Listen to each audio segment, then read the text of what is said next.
Start your tape right now, because I'm about to tell you the truth. And F you if you can't handle the truth. Ladies and gentlemen, welcome back to Unwoke Thoughts. Big show today. Big show. Yes, we got a lot of stuff to talk about. How are you guys doing? Myself, I'm a little bit tired today. I was up a little bit late last night burning the midnight oil. So if I seem out of it this morning, that's why. So be easy on me, okay, guys? Be easy on me. But we've got a lot of stuff to talk about. A lot of stuff happened. I mean, when I say a lot of stuff, it was wild. House of Representatives in session, Senate in session. So, of course, they all got to get their camera time. They're rushing to bring their bills to the floor, all of these things. So it was kind of an overload of information yesterday, and I had to I couldn't bring it all into the show because this show would be like, shoot, all day long. It would have been an all day long show. And I know you guys love me, but I don't think you love me that much, okay? So I try to come up with the most interesting ones, okay, that I thought were the most interesting. But Ben Shapiro testified before Congress about how mainstream media works to preserve a left-wing narrative. Yeah, we all knew about this. I mean, we see it every single day. And it seems to be getting better a little bit, I think. It seems to like slowly be getting better. I'm hoping that that's not just a mirage. I guess I could be wrong, but to me it seems like it's getting just a tad bit better. But Ben Shapiro, he's out there fighting the good fight on this one at least. So he went before Congress to testify about how mainstream media works to preserve a left-wing narrative and about how media watchdog groups gatekeep access to valuable ad dollars by giving preferential treatment to those same left-wing media companies.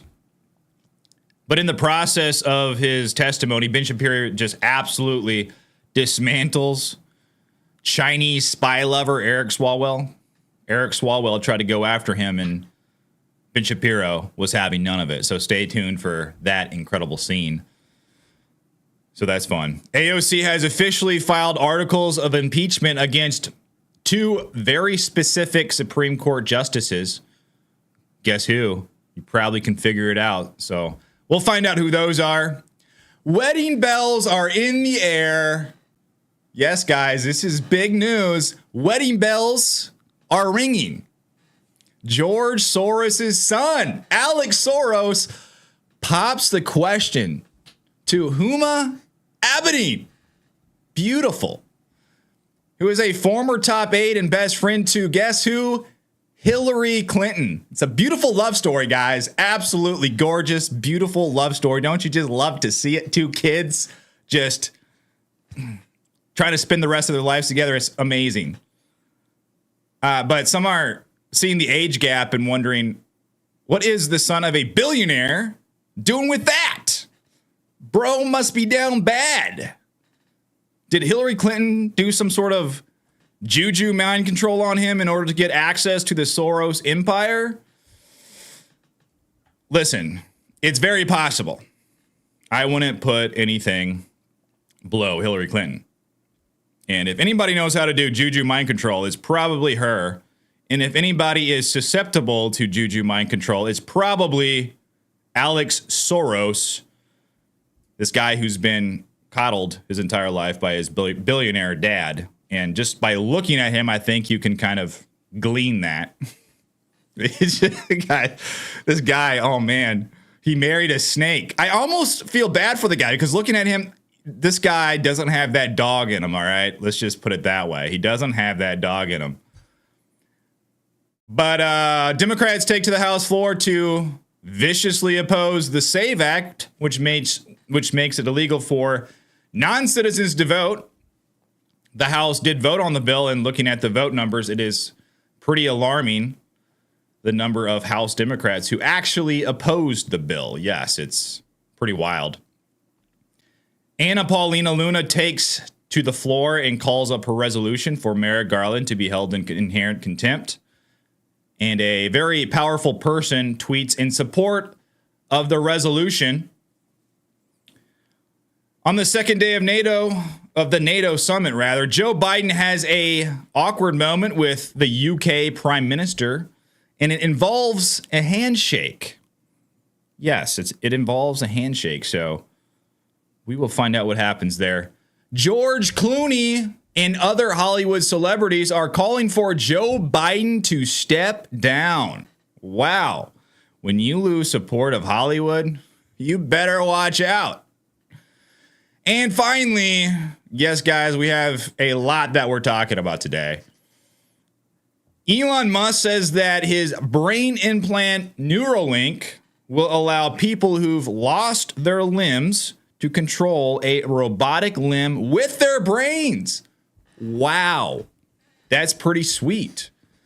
So technology advancing at a rapid pace, Elon Musk at the tip of the spear, making it potentially possible for quadriplegics to control robotic limbs. We are finally merging with robots, guys. The singularity is here. Let's go. But ladies and gentlemen, if you haven't yet, please do me a favor. Hit that like button. Pretty please. It really helps me out a lot. Let me know where you're watching from. But without any further ado, ladies and gentlemen, let's get into the show. Ben Shapiro calls on Congress to stop free speech violations being perpetrated by media brand watchdogs such as NewsGuard and this other company that was mentioned a lot during this hearing, Global Alliance for Responsible Media, otherwise known as GARM. And this is what GARM is. Ben Shapiro testifying before Congress, explaining what exactly this GARM situation is. Social media companies react to incentive structures, including threats. They've responded by adopting the standards of third-party left-wing informational safety groups like the Global Alliance for Responsible Media, or GARM. GARM purportedly sets brand safety standards, objective standards by which advertisers and platforms can supposedly determine just what sort of content ought to be deemed safe for advertising. In reality, GARM acts as a cartel. Its members account for 90% of ad spending in the United States, almost $1 trillion. In other words, if you're not getting ad dollars from GARM members, it's nearly impossible to run an ad-based business. And if you're not following their preferred political narratives, the ones that Kara Swisher and Dianne Feinstein would follow, you will not be deemed brand safe. Your business will be throttled. We at Daily Wire have experienced this firsthand. In 2017, after Senator Feinstein made her threats to bring the weight of government down on social media platforms, Daily Wire YouTube channel saw a 1,000% increase in content enforcements over a 2-year period. Since 2021, after Democrat officials further turned up the heat on social media companies, my personal Facebook page has seen an over 80% drop in impressions. Or take Joe Rogan. When Joe said that he had taken ivermectin after getting COVID, White House Press Secretary Jen Psaki pressured Spotify to take action, stating, quote, "We want every platform to be doing more to call out mis- and disinformation while also uplifting accurate information." Spotify complied. Spotify, of course, works with GARM. So, what are the brand safety standards that GARM uses? The standards begin with inarguable things that we've heard from the other witnesses, like preventing distribution of child sexual abuse material or stopping terrorism.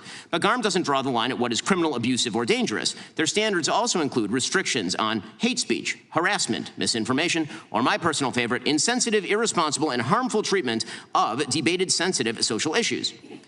Those criteria are highly subjective in theory, and they are purely partisan in practice. For example, last year, Daily Wire host Matt Walsh was fully demonetized on YouTube, a GARM member. Why? For quote-unquote misgendering, which to GARM is to say that men are not women. Perfectly obvious facts now run afoul of GARM's censorship standards. Companies targeted by GARM, like the Daily Wire, Breitbart, Fox News, and so many others, reach hundreds of millions of people with opinions and beliefs long established as within the mainstream of American conservative thought. GARM and its members have no respect for the beliefs of those people. They would like them marginalized or squashed. So I thought that was very important. So I had to play the whole thing without interrupting it, guys, because I believe this is a huge deal. I mean, this is the reason why we've seen so many YouTube channels blocked on YouTube. So many, I don't know if you guys have followed a channel during maybe the COVID era that has been given the boot. But this is one of the reasons why these watchdogs who control access to ads. And companies like YouTube and all of these news company, these media companies, it's not necessarily that they are the bad ones. I know it's hard to kind of wrap your head around. Like, say a news company, they want advertisers, and they have this rating agency who gives them some sort of rating that gives them credibility. Now, they just want advertisers to pay them money, right? And then you have this media watchdog group, such as GARM and NewsGuard and these companies like that, who provide them ratings to show advertiser, is it okay to advertise with this news company, with this company, or whatever? And these watchdog groups have been given companies like Daily Wire and conservative companies bad ratings. So therefore, not as many ad companies want to do business with them.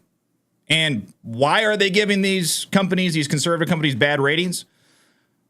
Do they have some sort of objective rubric that they use? No. Like you heard Ben Shapiro explain right here, all of these things are extremely subjective, and a lot of them are very political. Why do we have these watchdog groups rating these conservative companies on a political scale and a very subjective scale? It just seems like it is politically motivated in nature. And this is why Ben Shapiro is before Congress. And he didn't just come here and to complain about it. He actually brought receipts. Ben Shapiro names a long list of left-wing publications who have published verifiably false stories while still enjoying top ratings from NewsGuard or GARM, Global Alliance for Responsible Media, leading them to not being penalized by organizations who don't want to advertise on their platform. So even though they have published verifiably false stories, they're still enjoying top ratings from these media watchdog groups.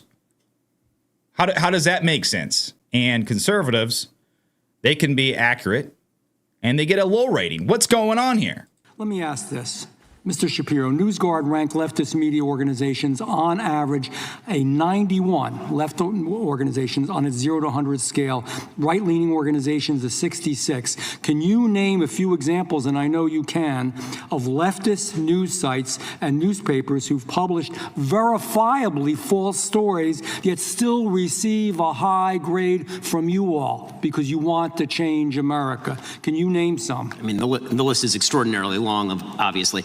CNN targeting the kids at Covington Catholic would be a perfectly obvious example in which they lost a massive lawsuit to one of those kids. The attempt to treat the White House's favorite talking point of cheap fakes with regard to the president's mental wellness. That's a big one right there. Facts, that's a recent one. The sort of case for the last couple of weeks. That's leaving aside opinion hosts like Joy Reid, who routinely says things that are extraordinary, celebrating quote-unquote white tears. These sorts of things happen all the time on the left, but that has never amounted to a massive ding in the rating of, for example, MSNBC. Russian collusion, the idea that President Trump was himself some sort of Russian cat's paw, which was trotted out by the Democratic Party as well as the New York Times for literally years on end. And the list is endless, which is precisely why, if you look at the Gallup polls and levels of trust in media right now are at all-time lows. They were about 50% back in, say, 2005, and today they're south of 30%. There's a reason for that. They've blown out their credibility, but that doesn't seem to blow out their credibility with GARM or NewsGuard.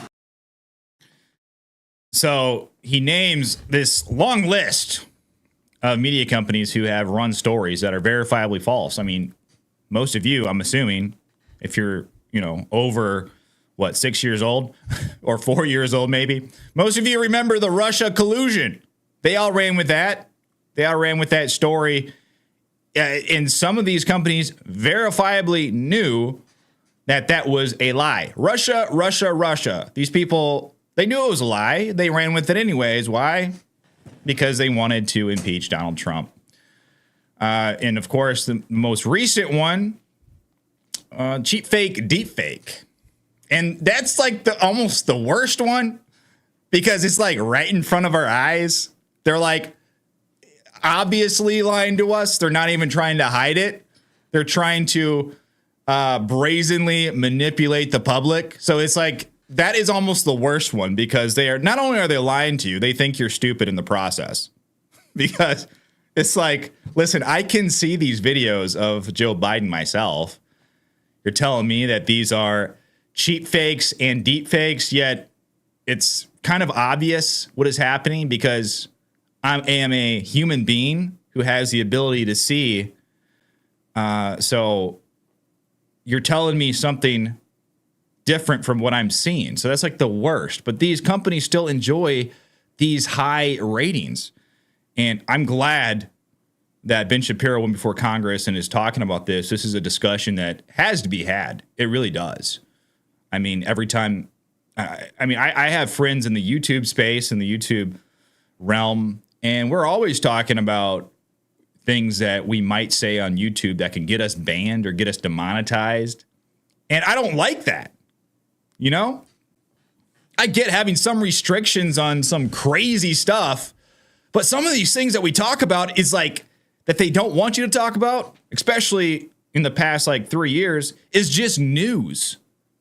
Is just news and opinion on news, such as the pandemic, voting security, election, security, all of those things. Those are like big things that got people knocked off of YouTube. Why? Because there are people that are fiddling, that are meddling with the power structures and pressuring these companies to do that, to bend the narrative to their will. And it's great to see Ben Shapiro talking about this before the House of Representatives. But one of the best clips from this night, or this day, this hearing. So Representative Eric Swalwell, Chinese spy lover, what was her name? Fifi or something like that. Well, he seems to signal that the Democrats are continuing to harp on this fear-mongering about Project 2025, because he completely changes the subject. It's no longer about what Ben Shapiro is talking about, making sure that our media is fair, or that these watchdog groups aren't pressuring media companies to have a certain political slant. But he completely changes the story, probably he was hoping to get some sort of like hot clip that he can play to his voters or his constituents. Hey, look, I slammed Ben Shapiro. But they're continuing to harp on this fear-mongering about the Project 2025 thing. So he asked Ben Shapiro about Project 2025, because Ben Shapiro, being a conservative, of course, he is, he's in bed big time with Project 2025, right? I mean, that's just, of course. But Ben Shapiro has an absolute epic response to this, and it's pretty glorious. Listen. Mr. Shapiro, thank you for joining us today. I think it is important that you're here as one of the leading conservative voices in the country. And the country has, in the last couple of weeks, talked a lot about and Googled Project 2025. It's one of the most Googled search terms right now. And you're not going to get any censorship from me. So I just wanted to know, from your perspective, I think it would help us understand, on just like a scale of 0 to 100%, how much do you support Project 2025? I think Okay, before I play this, in kind of an ironic sense, this is exactly what happens in the media. He says, oh, you're not going to get any censorship from me. And then he changes the subject and into a narrative that he wants to talk about. That's exactly what happens in the media. So ironically, this is kind of par for the course what's happening in the media. Exactly the tactic that he's using right here. Changing the subject, bending it to his own narrative.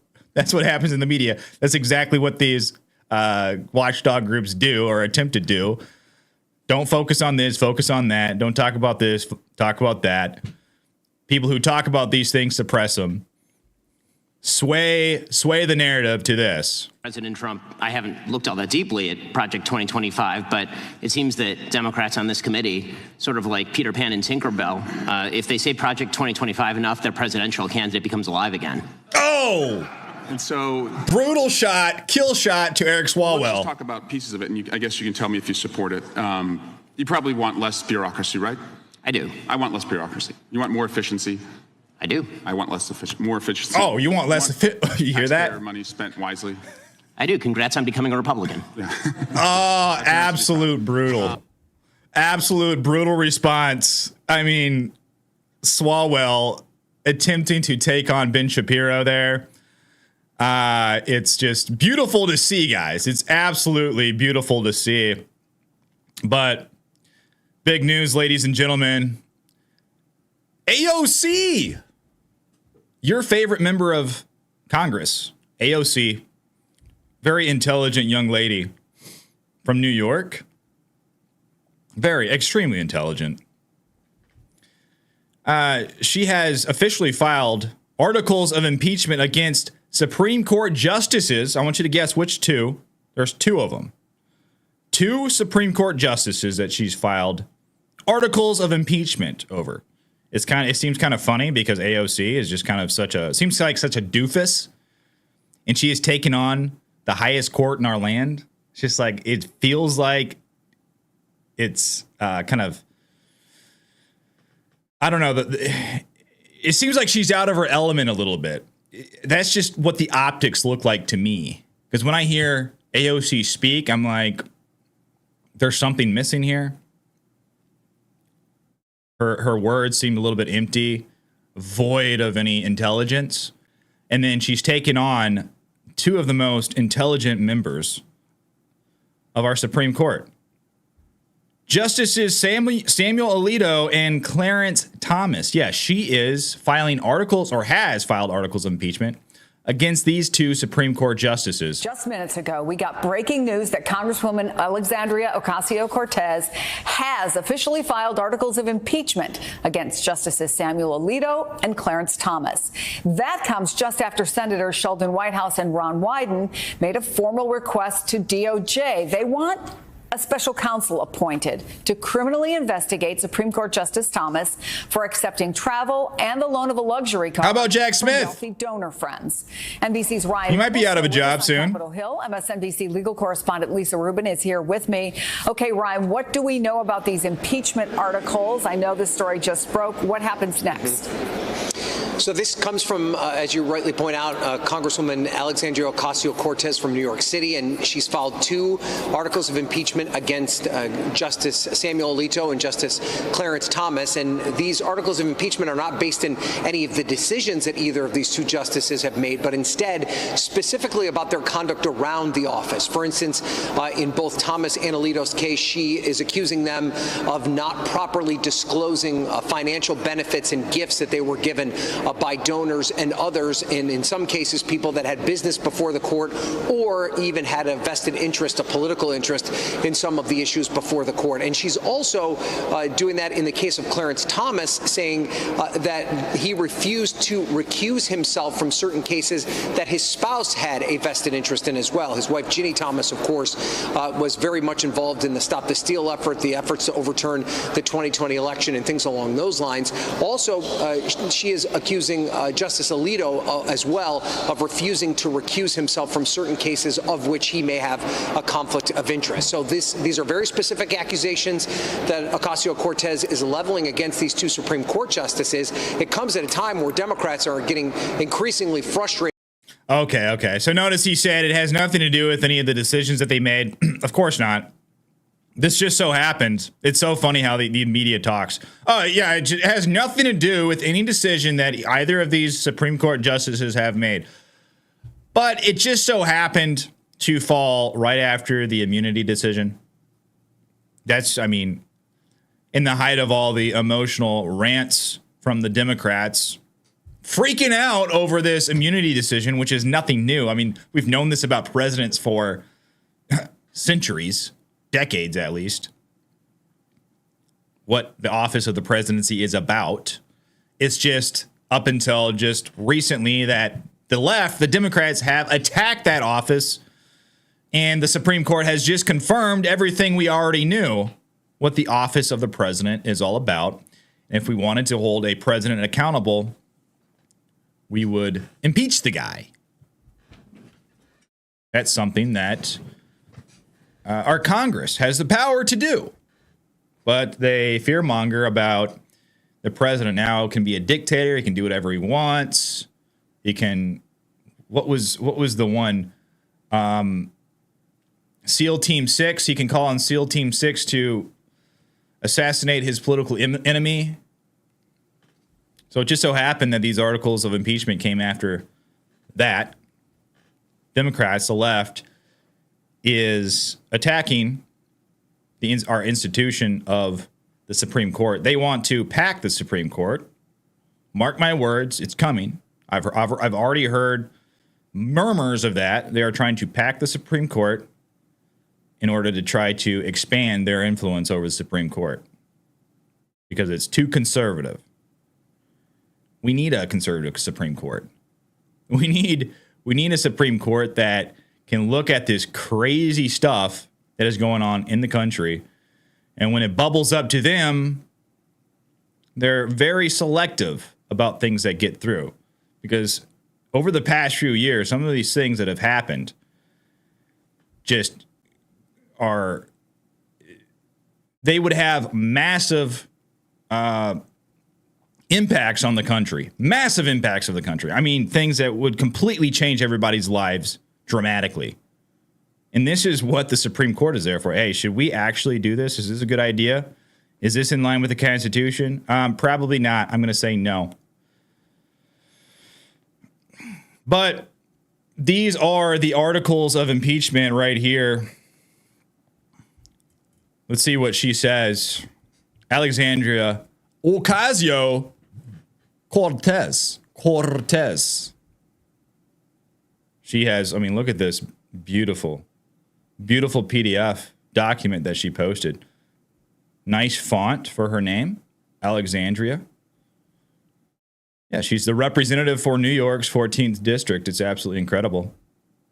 But this is what she says. Let's hear what the woman herself, the Congresswoman herself, says. She says the unchecked corruption crisis on the Supreme Court has now spiraled into a constitutional crisis, threatening American democracy writ large.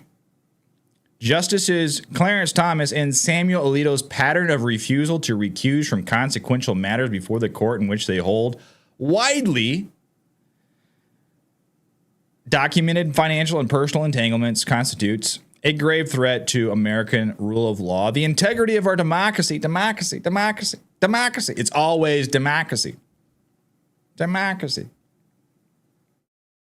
Do they know that we're not a democracy? We're a constitutional republic. Do they know this?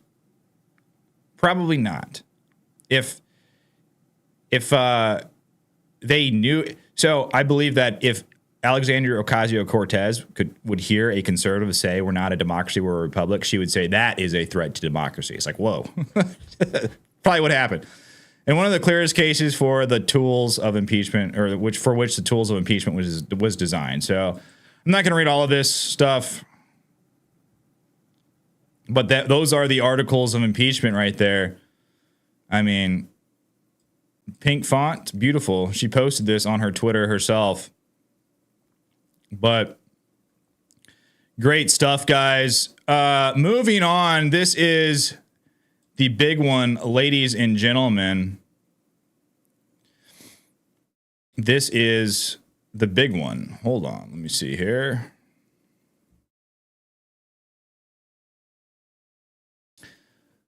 Huma Abedin gets engaged to George Soros' son, Alex Soros, during romantic Italian break. Beautiful. Huma Abedin is a former assistant, I believe, and best friend. And was she acting chief of staff?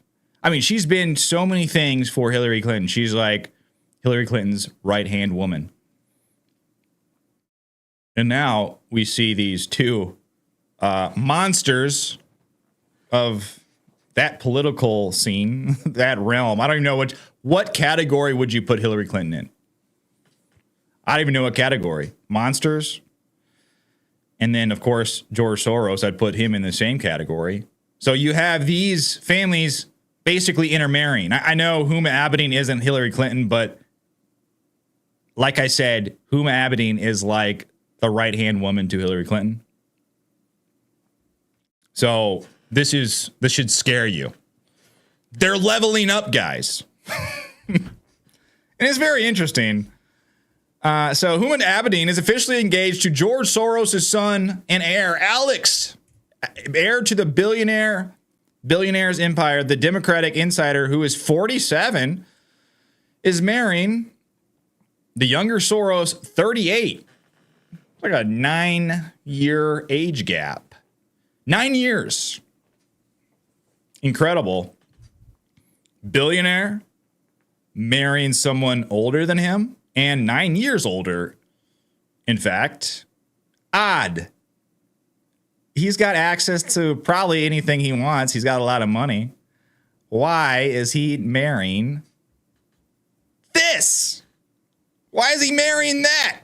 I was hoping it was a better picture. Oh, there we go. Why is he marrying that? Please tell me. Bro has billions of dollars and he's marrying this. Really? I said earlier, I feel kind of sorry for him in a way. Because you got to look at the guy. He's not exactly peak masculinity. She has connections to the most powerful people in the world and Hillary. So most powerful and evil. So she is probably a little bit of a man-eater. And she has devoured this guy, let me tell you. She has devoured him. He is in her grasp. He is in her, what's the word? In her nails. She's got him. She's got him, her tendrils deep inside his brain. Look at the guy. I mean, come on. What's going on, bro? I mean, you got to do some sit-ups or bench press something. Do some push-ups or something. But the couple will confirm their engagement on Instagram shortly after Page 6 published her story, with Soros writing, "This happened. We couldn't be happier, more grateful, or in love." Abedin, Hillary Clinton's former deputy chief of staff, was previously married to disgraced New York politician Anthony Weiner. Yes, you guys remember that. That was a great situation. That was funny. It will be the first marriage for Soros, who has been named as the heir of his father's $25 billion empire. After a lot of tumultuous years for Huma, she's relaxed and happy and in love. As Hillary Clinton is back there behind the curtains doing her juju in front of a crystal ball. She's probably got one of those dolls. What are those dolls that you stick pins in? Hillary Clinton is back wherever she, in her crypt, sticking pins in a doll. This pin is Alex Soros. I forgot what those are called. This is just wild. She's relaxed and happy, though, and in love. It's beautiful, guys. What a love story this is. After confirming their romance on Instagram on Valentine's Day with a picture from Paris, the couple attended the Met Gala together in May. The pair have kept a low profile and scarcely have been seen in public. They reportedly met through a mutual friend and have been traveling together over the summer. In April, it was reported they were sitting courtside at a Knicks game. Here's a few more pictures of the lovely couple, Alex Soros, sans glasses in this picture. Keep the glasses off, bro. Let me just give you a little word of advice. But the romance between the pair comes 7 years after Huma divorced her former husband, Weiner. Yes, Anthony. Everyone remembers that. So that is great news, ladies and gentlemen. I know that is great news. But this is Alex Soros. He's trying to follow in his dad's footsteps and affect change. And he's doing just an absolutely fantastic job. This is a recent tweet from Alex Soros. He says, let's stop running against ourselves and run against the existential threat that is Donald Trump, Biden-Harris 2024. So let's just say Huma Abedin, I'm sad to report, is not going to be a very satisfied woman. I'm just going to be honest with you. I'll just leave it at that. More big news.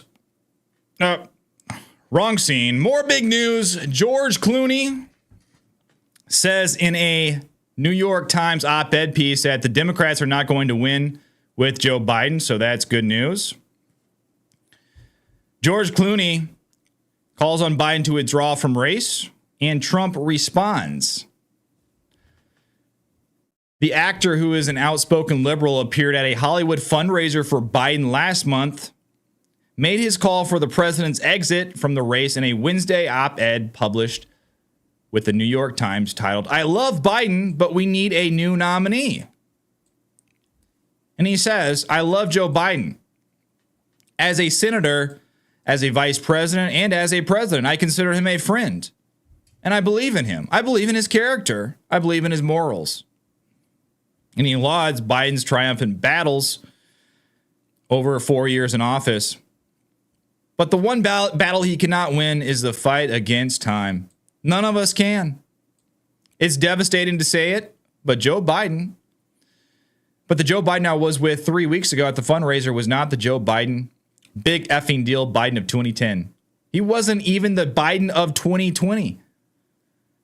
He was the same man we all witnessed at the debate. Wow, that is, as far as words are concerned, Clooney, he just hit it out of the park. Honestly, I'm not a fan of Clooney. Honestly, I like some of his movies. Okay, I'm gonna be honest with you. I like George Clooney's movies. The Oceans movies, great movies.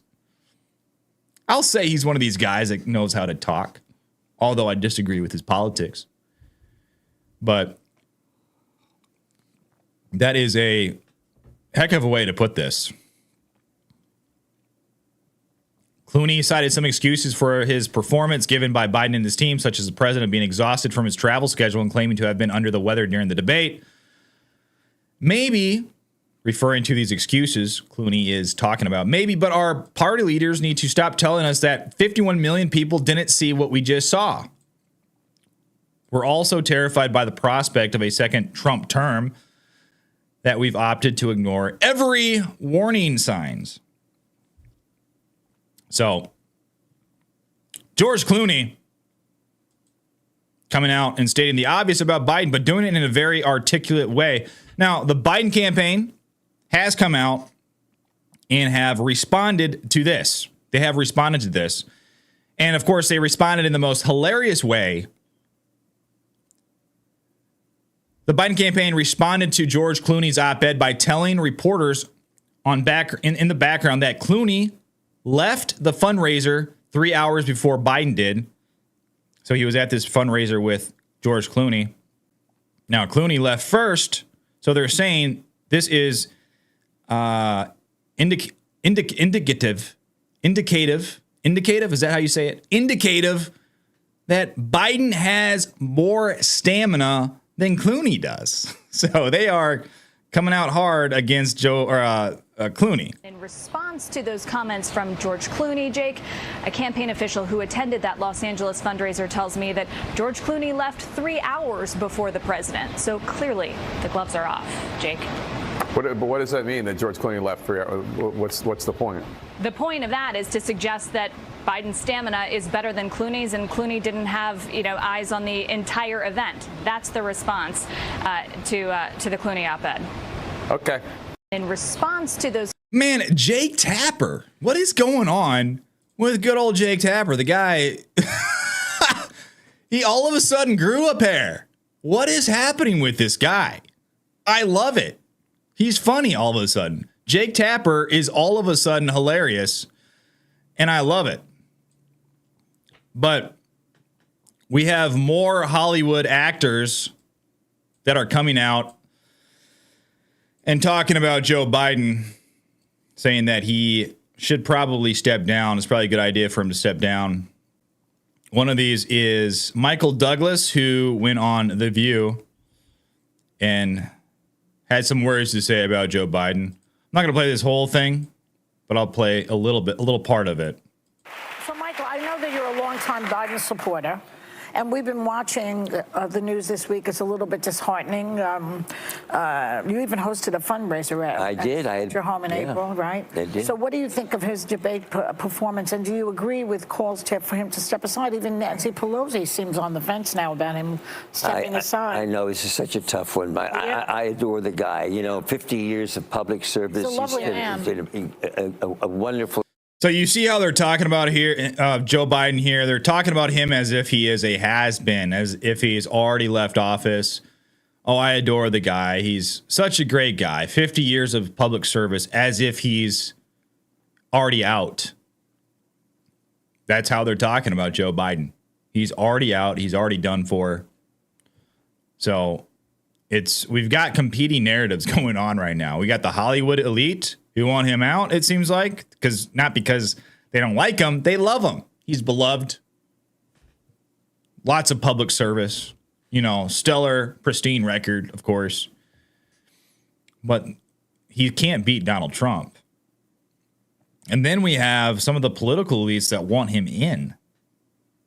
Of course, the Biden administration digging their heels in. They don't want him out.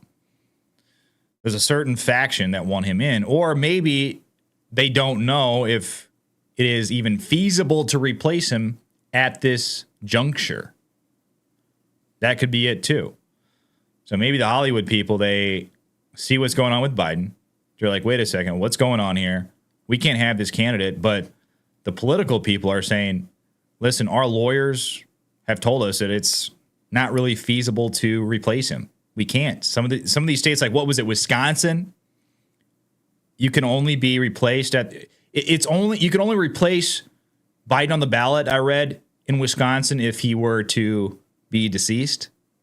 So I guess Biden should stay away from Hillary in the next few months. Rob Reiner came out and he responded to Clooney's op-ed, and he concurs with it. And he says that he believes that Biden should step down. He says, my friend, George Clooney, has clearly expressed what many of us have been saying. Rob Reiner is like the biggest TDSer I know. You guys follow him on Twitter or seen any of his posts? He's just like completely gone.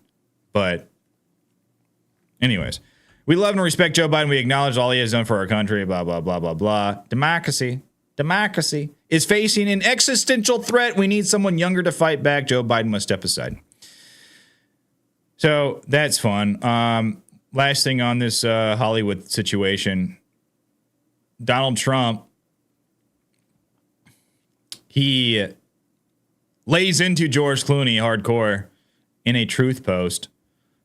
He says, so now fake movie actor George Clooney, who never came close to making a great movie. I'm going to have to, Trump, I'm going to have to disagree with you on this one. I get what you're doing here. I do like some of George Clooney's movies. I do. But it's funny. So George Clooney is getting into the act. He's turned on Crooked Joe like the rats they are. What does Clooney know about anything? He uses the Democrat talking point that Biden, the worst president in history of the United States, has saved our democracy. No, Crooked Joe was the one who weaponized law enforcement against his political opponent. Facts.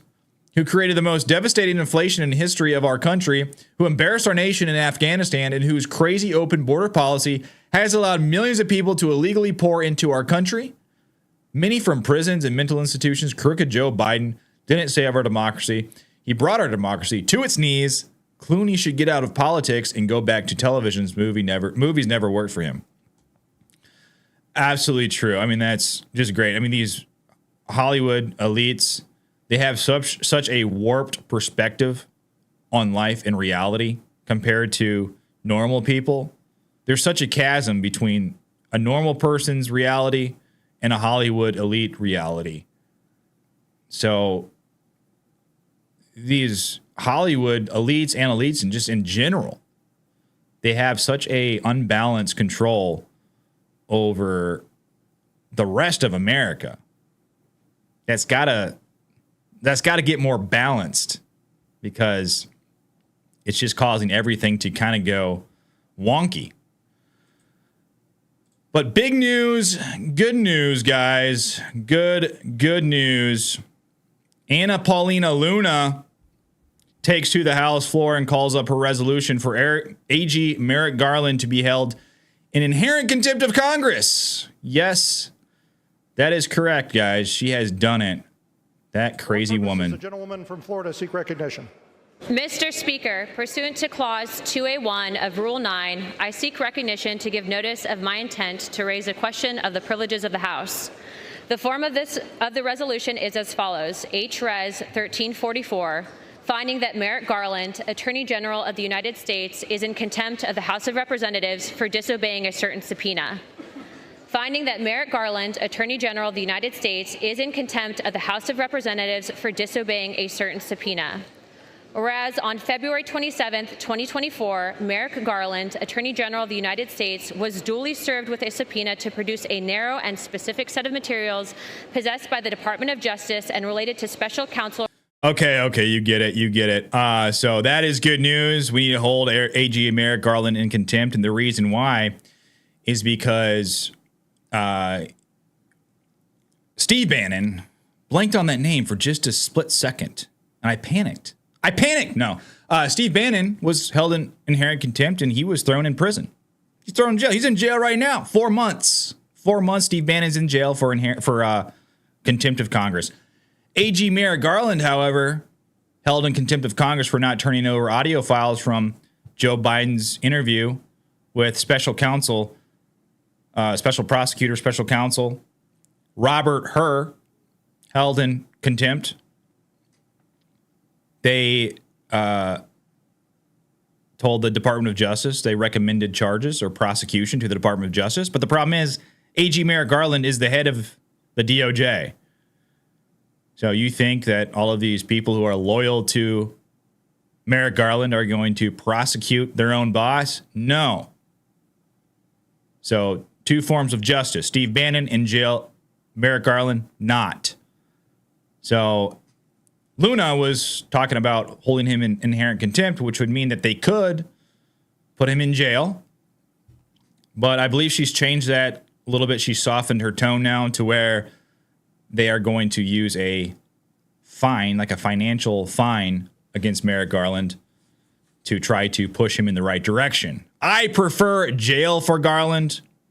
Do I think it's going to happen? Probably not. But Donald Trump is in support of this resolution, and he truthed in support of Anna Paulina Luna's resolution. He says, I agree with Anna Paulina Luna and the many House members who think Merrick Garland should be held in inherent contempt for refusing to release the Biden tapes, even though they were subpoenaed.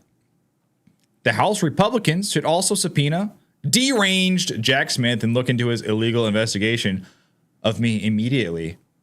Yes.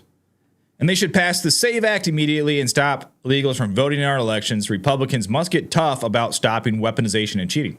Facts. I mean, we have such a massive number of spineless Republicans. And when I say spineless, I don't really think they're spineless. I think they're just corrupt. I think we just have a lot of corrupt Republicans, rhinos. They're pretenders. They're not conservatives. They're pretenders. They're backstabbers.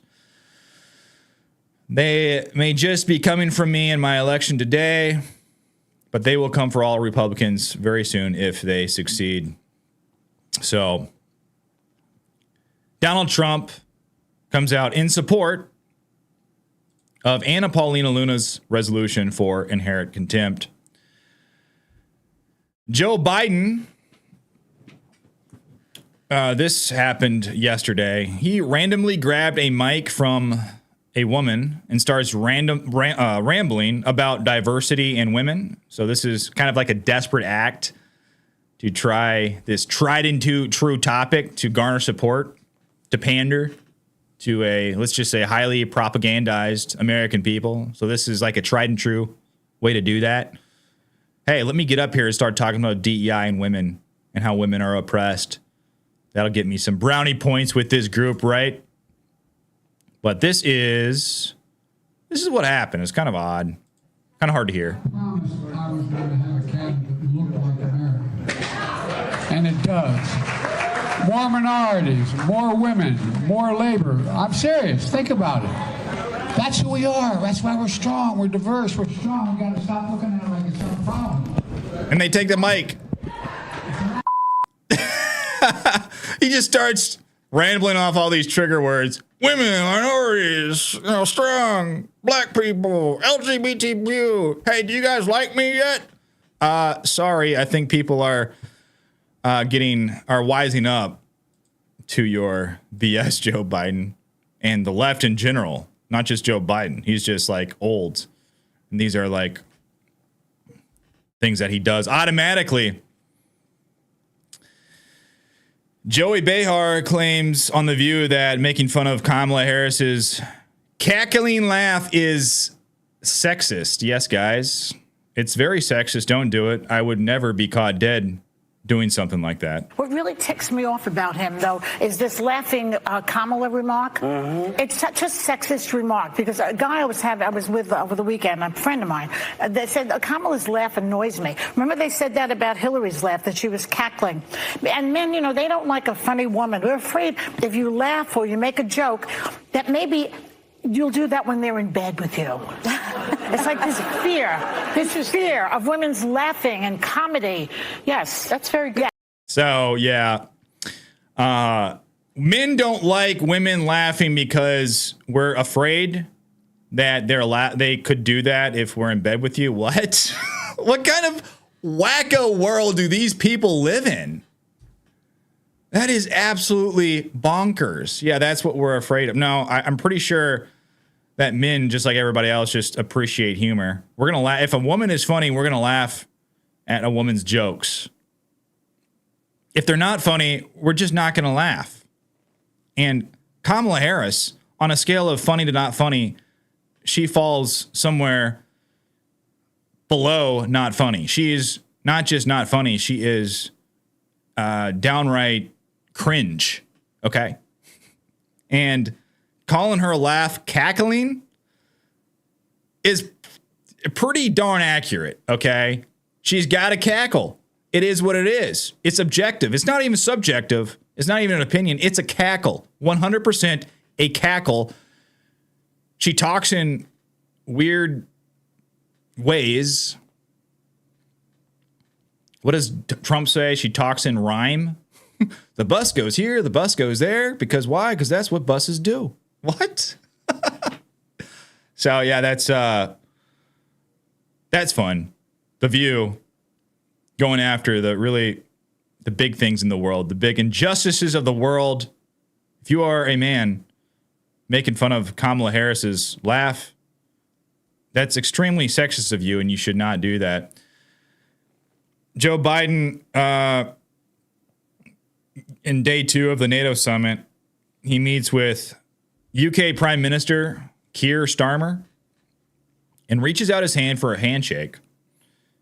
The Prime Minister appears to ignore this gesture, and Biden tells him, he's like, listen, pal, give me your hand. Give me your hand, pal.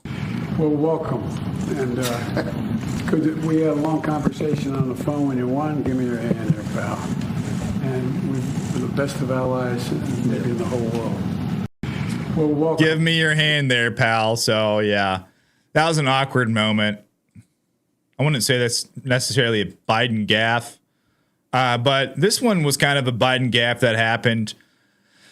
Biden struggles to read a quote. I believe it was a quote by Truman. And this was the second day of the NATO summit. President Truman said, quote, "We hope to create a shield against aggression, the fear of aggression, and permit us to get on with the real business of creating government and society. President Truman. So yeah, that's it. I mean, not terrible, right? Not absolutely terrible. A little bit of a little stutter there. I'm not immune to stutters here and there too, so I'll give Biden a pass on that one. That wasn't too bad.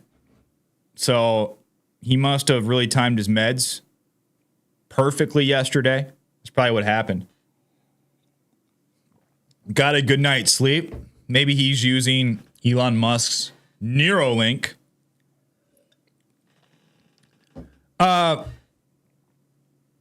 Hold on to your checkbooks and wallets, guys, because Zelensky has met with Speaker Mike Johnson. Yes, this is incredible stuff.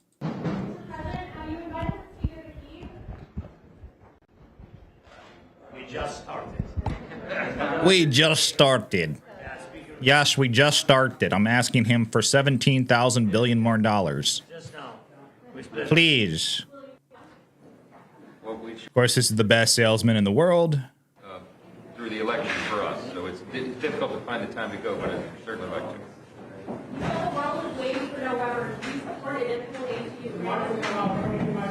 We're going to have a conversation here and not answer questions right now. Will you help me bring U.S. COVID restrictions before we bring in Army? Not going to answer substantive questions right now. We work on it. We'll work on it.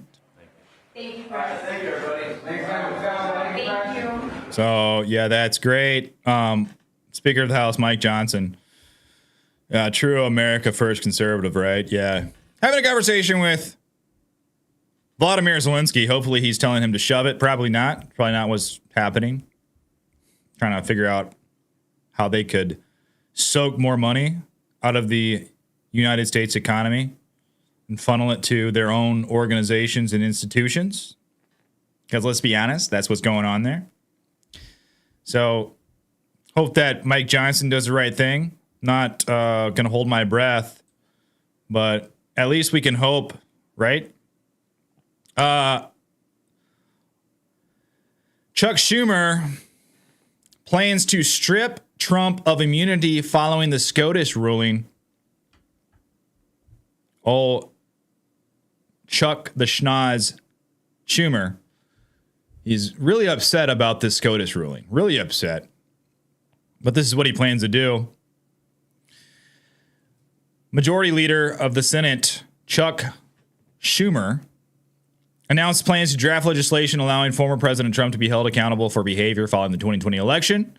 Schumer said his proposed bill will classify Trump's actions related to challenging the results of the 2020 election unofficial, thereby removing the immunity protections granted under a recent Supreme Court ruling. Remember, official actions were covered under the immunity. Unofficial actions were not. So Schumer wants to decree that certain actions of Trump's were unofficial. Just decree. Hey, I decree this. I'm going to write this in the bill. We're going to all decide. Yeah. So that's what he's planning on doing. So Schumer, American democracy. There's that word again. Democracy, democracy, democracy, democracy. It's always American democracy. Jeez. Give it a rest, guys. We get it. We get it. It's like, remember when they kind of still do. Remember when they'd call everybody racist for whatever, anything? I mean, you would say that you're against mask mandates and they call you a racist. Well, now that word is way still overused, but now democracy is like the new word racist, you know? This is their new trigger word that they're trying to use until they use that one up. But American democracy stands today at a perilous crossroads, Schumer said. The Supreme Court incorrectly declared that former President Donald Trump enjoys broad immunity from criminal prosecution for actions he took while in office. Wait a second. Incorrectly? Why does this only apply to Donald Trump as president, but it doesn't apply to anyone else? Why is it only Donald Trump that you're worried about having broad immunity? Because every other president in our history has had broad immunity, including Obama who drone striked an American citizen, and he enjoyed broad immunity from that criminal action. But not Donald Trump. Why? We know why. But Schumer went on to compare Trump to former President Richard Nixon, claiming the court agreed with the iconic defense Nixon gave journalist David Frost in 1977. When the president does it, that means it's not illegal. Yeah. So, just great. We were all taught in grade school that there are no kings here in America, but what the conservative justices have done is effectively to place a crown on Donald Trump's head. Absolutely fantastic. Yes, guys. So Chuck Schumer, fighting for all of us, fighting for American democracy, and just doing such a stellar job. Is that right? All right, guys, last one we got here. Elon Musk says that Neuralink will allow people who've lost their limbs to control a robotic limb or robotic limbs with their brain. Wow, that sounds pretty incredible, guys. Technology is advancing at a rapid rate. Elon Musk, tip of the spear. And not only is he involved in this Neuralink thing, which connects the brain and spine if there's some sort of disconnect there.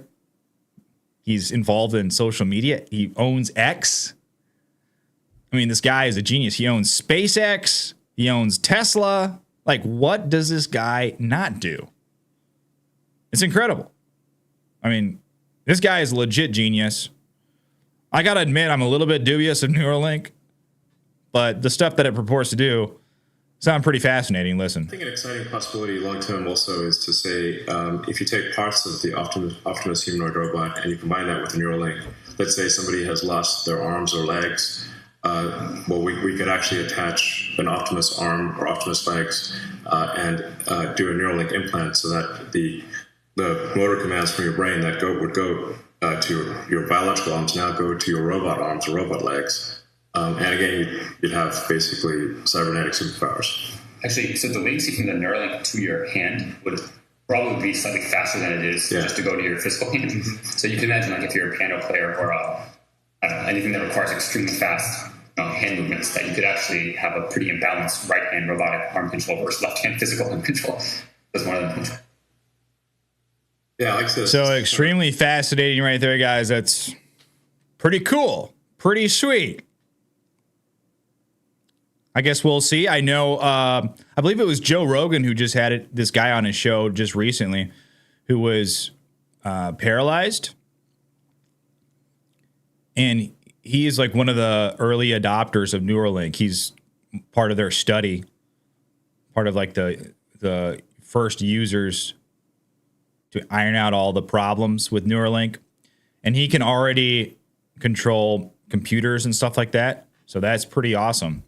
Pretty awesome stuff that's going on. I guess we'll see what comes of that. But ladies and gentlemen, that is a show. Thanks for hanging out, guys. Who do we got in the chat?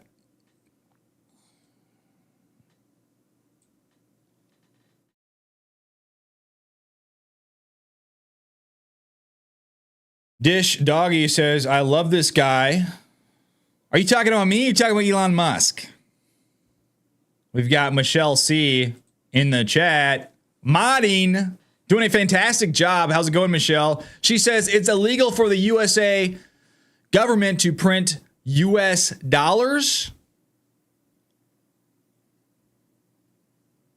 Is it? I don't know. Jeremy Brummer in the chat says Joey Bribums is the only one who doesn't realize he's not liked. Could be true. Yeah, I don't think anybody really likes Joe Biden. They like the power it gave them because he's just simply a warm body. Well, lukewarm, let's just say lukewarm body to occupy a position, and they get to use his administration in office however they want. It's probably like a tug of war in the background. Everyone I want to do this, I want to do this, I want to do this, I want to do this. And Joe Biden is just standing there oh. He doesn't know. Pretty wild.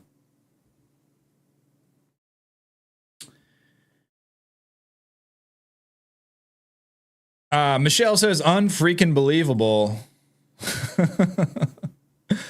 Tijuana border jumper in the chat. Tijuana, thanks for watching. He says, thanks for sharing the truth. Hey, thank you very much. Much appreciated. Hope you guys enjoyed. James Seegers from the great state of Indiana says, liked and shared from Indiana. I appreciate it, guys. If you are still hanging out, if you're still watching, please do me a favor. It really helps me out a lot if you like the stream. It really helps me out.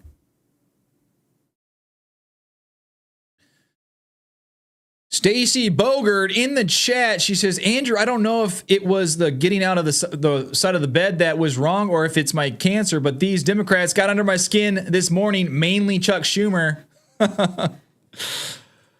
Well, I think it's normal. Democrats, if you are conservative, are going to get under your skin, and it's probably the feeling from the Democrats is probably mutual. It's vice versa. You got to think of it that way, because I'm sure us conservatives get under their skin. Michelle says, read the Constitution. Oh, in response to the money. You're probably right. The Federal Reserve isn't even a government institution. It's like, isn't it like a private organization?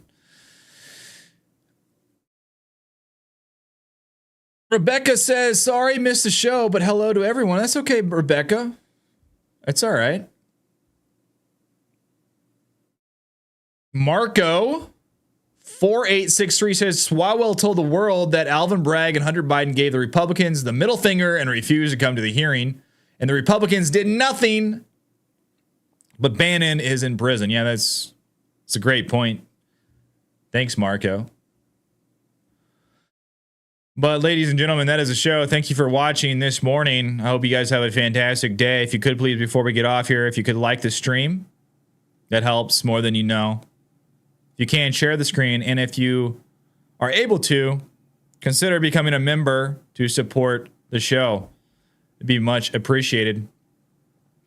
But ladies and gentlemen, we will be back tomorrow morning to bring you the most breaking of news. See you tomorrow. God bless.